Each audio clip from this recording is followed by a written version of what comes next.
నమస్తే, వెల్కమ్ అండి. Welcome to my channel H&N blogs అండి. ఈ రోజు మనం చికెన్ మొగలాయి చేసుకుందాం. చూడడానికి అయితే చాలా ఇంగ్రీడియంట్స్ లా కనిపిస్తాయి, కానీ చేసే విధానం అయితే చాలా సింపుల్ అండి.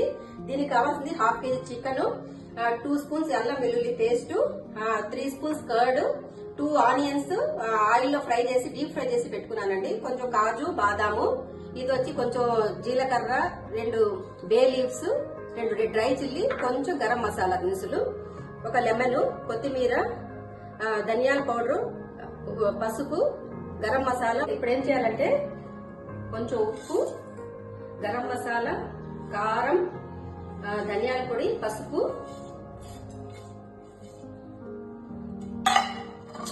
Half lemon పిండుకుందామండి. లెమన్ పిండుకొని 2 స్పూన్స్ ఆఫ్ అల్లం వెల్లుల్లి పేస్ట్ వేసి మ్యారినేట్ చేసి పక్కన పెట్టుకుందాము.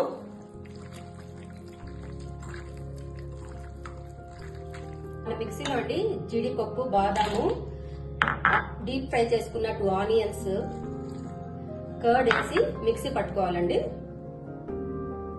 చేసే విధానం చూద్దాం రండి. తీసుకున్న ఆనియన్, జీడిపప్పు, బాదం పేస్ట్ అండి. ఇది హాఫ్ గ్లాస్ వాటర్ వేసేసి బాగా కలిపెట్టేసి 20 మినిట్స్ మూత వేసి పెట్టేసేయండి సిమ్ లో. మన మొగలాయి చికెన్ తయారైపోయిందండి. మనం చపాతీతో అన్నా, జీరా రైస్ తో అన్నా తింటే సూపర్ గా ఉంటుందండి. నా ఛానల్ ని షేర్ చేయండి, సబ్స్క్రైబ్ చేయండి, లైక్ చేయండి. Thank you.